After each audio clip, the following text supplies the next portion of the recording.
My name is Echo Fan Grey Wolf. This is Kung Fu Havoc number 2. Happy Native American Heritage Month. This is the final day of this month. So I am going to do this last video after I check this phone out. Hopefully y'all can't see that. There's some unbecoming things on this phone. I'm gonna have to get a Snapchat. I'm really gonna have to get a Snapchat. Okay, let's get rid of that. Now, here's the thing. Alright, let me clear this out. Make sure I got my damn dates right. Find the calendar. Yep. As soon as it opens. Okay, perfect. So since today is the last day of Native American Heritage Month, let's give a review.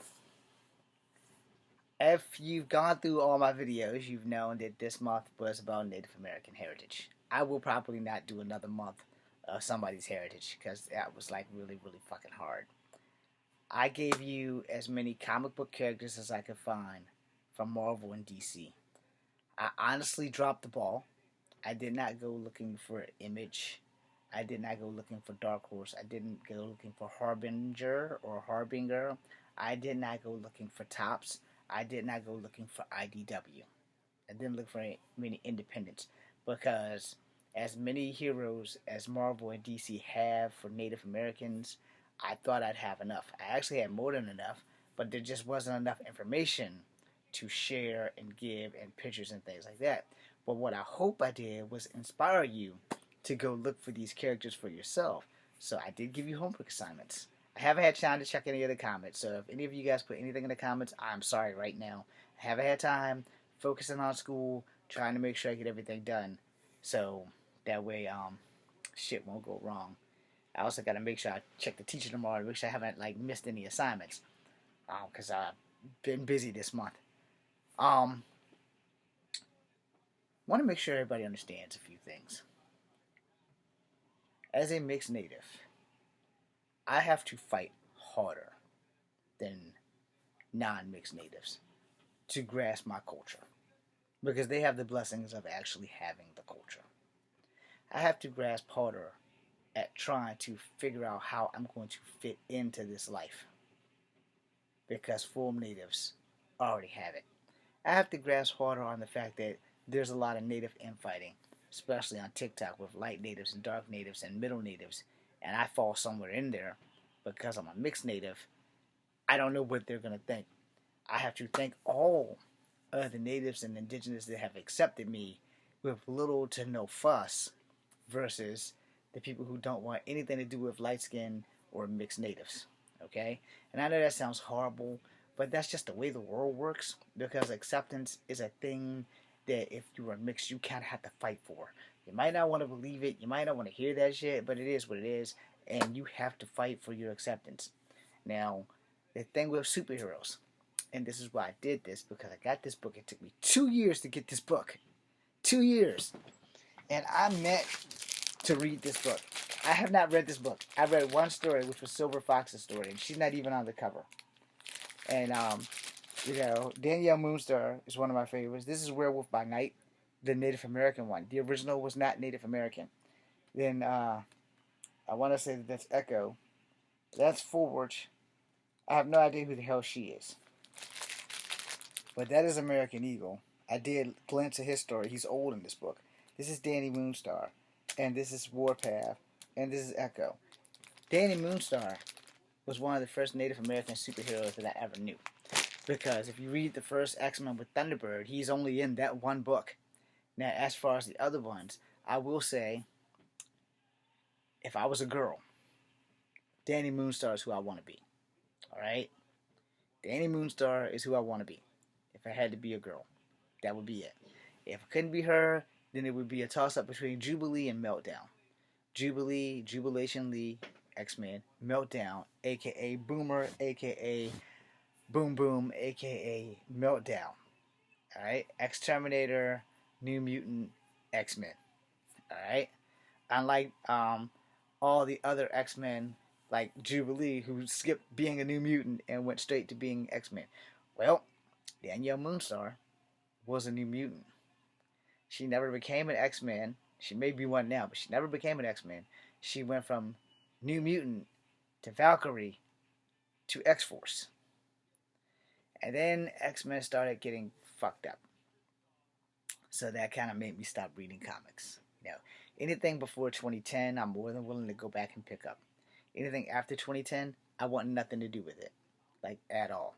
I don't give a crap how good the story is. I want nothing to do with it unless, Marvel, if you see this video, unless you put trades like these for everything for every decade, which I think you should do. That's just my personal opinion.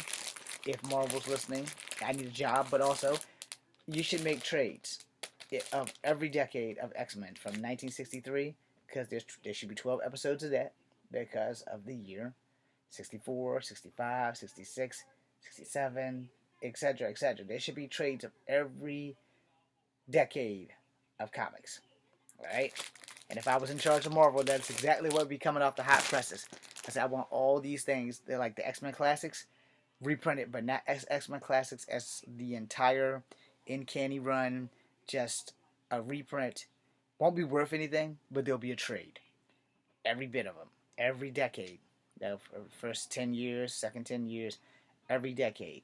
And they'd be like in this Inferno comic, where there would be like this. It probably would do better like this, because I would rather you pay $25 for this book versus paying $85 for that thick ass book and still missing missing Excalibur. So I need to actually call Telegraph Comics about that. So anyway, that moving forward, you know, the superheroes in Marvel and DC, especially the native superheroes, are not pushed. And if you get on TikTok and you get on Comic Talk, because I'm actually watching the Comic Detective right now, shout out to Comic Detective. Um, if you are watching, or if you're watching any Comic Talk, no one brings up the natives. No one. I seem to be the only one. Even native comic people who do Comic Talk, don't bring up the native heroes, which really hurts my feelings more. Is I can't be the only one who liked American Eagle. I can't be the only one who liked Wyatt Wingfoot. I know I'm not the only one who likes Warpath. I know I can't be the only one who loved Danielle Moonstar.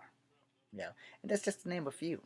As far as the DC comics go, I don't know, but like Apache Chief, and technically he was Hanna-Barbera's diversity save the cartoon stuff.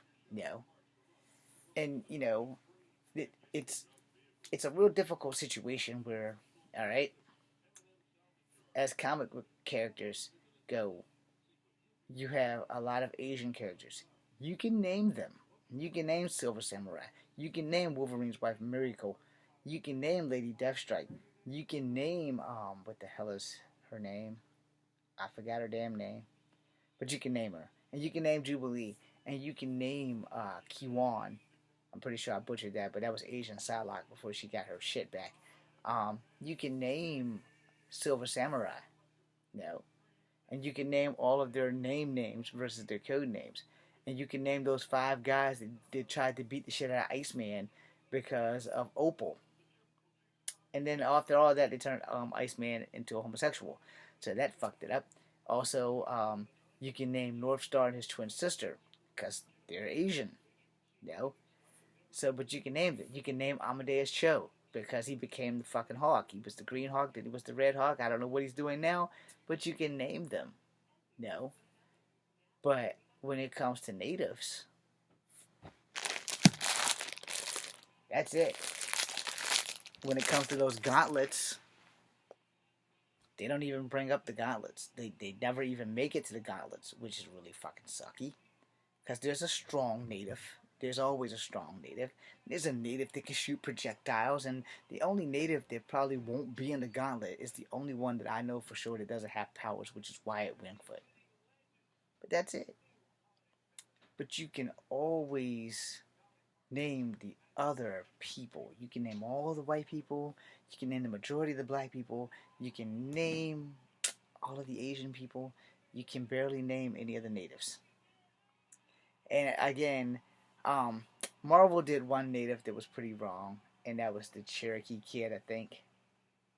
And because of the name, the Cherokee Kid. If that wasn't Marvel, it might have been DC. Apache Chief, and there's one called the Apache Kid. They couldn't give them actual fucking warrior names, no, and that kind of sucked. But outside of that, you know, you could you could name almost every other native character. You know, you can't like really do it with base natives. You know, if you don't read the comic, you know, you're not gonna know about the natives. And if you are watching and there's no native heroes being pushed, young natives don't have representation. No, Echo's new. I can't remember if she's an Avenger or an X-Men. I don't remember if she's a mutant or not, but I know she's new. And I just heard about her, so don't put any stock in my knowledge of her because I don't have that much knowledge. But if you ask me about Warpath, James Proudstar, the reason why he joined the X-Men was to fuck up Xavier for John Proudstar's death. However, Cable convinced him to take another path. Alright? Danielle Moonstar joined because Xavier reached out to her when she was but a child. Like maybe 13, because that's when mutants develop their powers at puberty. And somehow or another, she convinced her parents or grandfather, because I can't remember her exact origin anymore, and it's probably been retconned, that this would be the place for her to go. I think Xavier might have mind warped his ass to make him think that it would be a good place for her to go.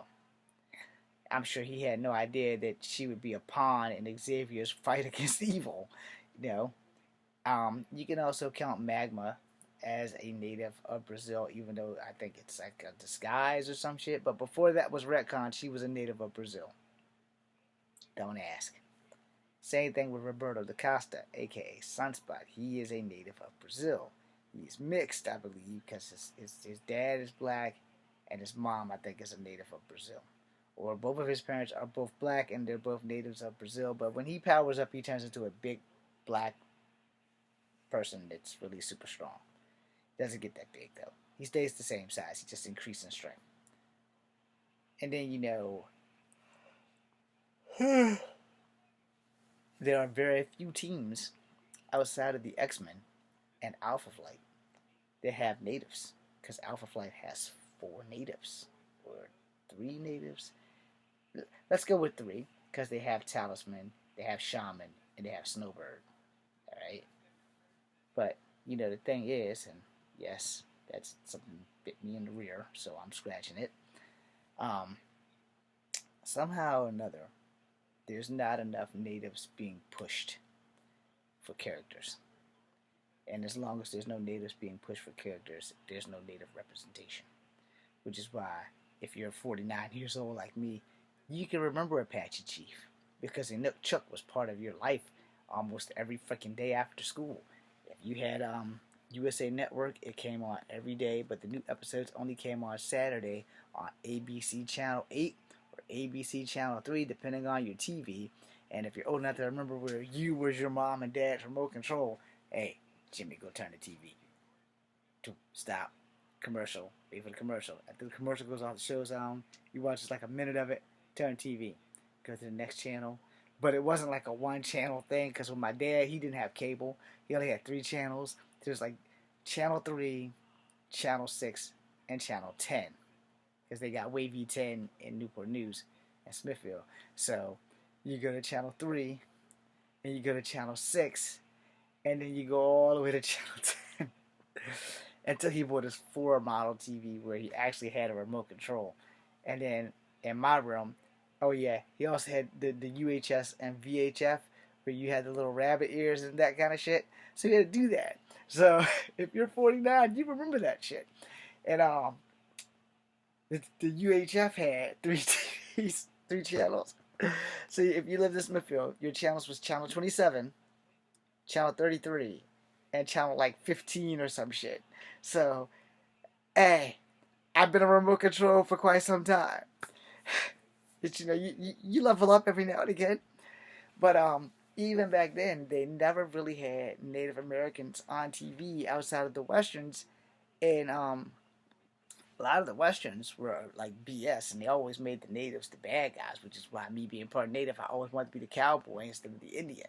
You understand where this is going? Because there's no native representation unless you get the comic books, and in the comic books, there's not enough native representation. There's not enough natives on TV. In fact, the guy that played Bobby Sixkiller and Wayne Newton were really your only exposure to natives outside of Iron Eyes Cody. And he was a guy who would have the trash picked up, or he would pick up the trash. And then there was Tonto. But other than that, damn it, Comic Detectives Live ended, so that kills that. But you know, it it's it was very rare that you saw a native on TV, unless you actually like watched Dr. Quinn, Medicine Woman, and shit like that. And if you didn't watch that shit, then you didn't see any natives on TV. You know, um, Lone Ranger cartoon had Tonto. Lone Ranger TV show had Tonto. But there were no like solo native heroes until Brave Star came out. So you guys can go Google Brave Star. Brave Star took away my shame of being part native and part black and wanting to be a cowboy. And then there was also Black Star, and the little tribal people. Unidentified race, but his name was John Blackstar. We're pretty sure he was probably native. If you go Google it, you can tell he's not a white man unless he's a white man with a hellacious tan.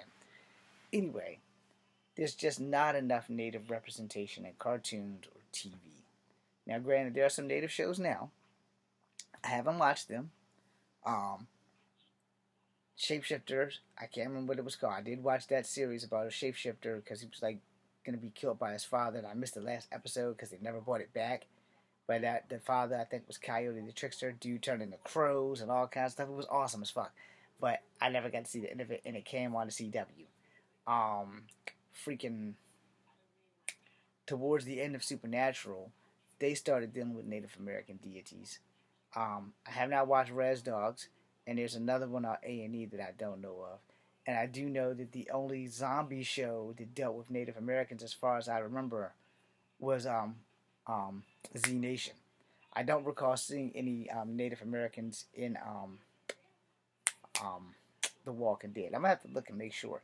But hey, Walking Dead, if you're watching, I need a job, and I'll gladly play a native if you guys give me a job, and we can go back to the beginning of The Walking Dead and do the season with me and the native stuff, and just make it like a miniseries, 7 episodes. Doesn't have to be big, just like when you were doing Tales from the Walking Dead. And if you want to give a second season, I am available and I work cheap. Fly me down there, pay me a little, feed me a lot, put me in a hotel. That's pretty much the gist of it right there. And make sure that when you introduce me, it says Echo Fan Grey Wolf, but make sure my check says James Williams Jr. Anyway, there's not enough native representation being pushed. And in 3 minutes, this video will come to an end because it will no longer be Native American Heritage Month. Now, I'm going to switch gears, and now I'm going to tell you what Native American heritage means to me. I know all the things that I just said seems good, seems relevant, but the truth of the matter is, Native American heritage means everything to me because it took me forever to embrace it. It took me forever to accept it. It took me forever to stop worrying about not being native enough. It took me forever to know that I would never be black enough, never be white enough. But I kind of fallen into my own with this new name of Echo Fan Grey Wolf, and I like it. I like it a lot. But another thing that made me go back to my roots was when I had my hip replacement, and I could no longer do kung fu. So since I could no longer do kung fu, I picked up a bow and arrows and went back to my roots, and I'm pretty good with a bow and arrow. So that being said, I had to embrace everything that I didn't want to embrace. Most of the things that I denied, I had to embrace. So, as we end this, because it's almost 12 o'clock, happy Native American Heritage Week Month. I am Echo Fan Grey Wolf. Start doing your research on Native American superheroes. Let me know what you find. Let me know what you like. Also, before we go, I need you guys to check out IDW. I need you guys to check out Harbinger.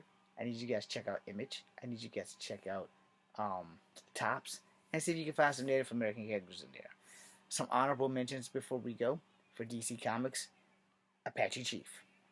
I can't give you any more. You're going to have to do your research. But there is a spot on Wikipedia that you can find them. It's where I got the information from.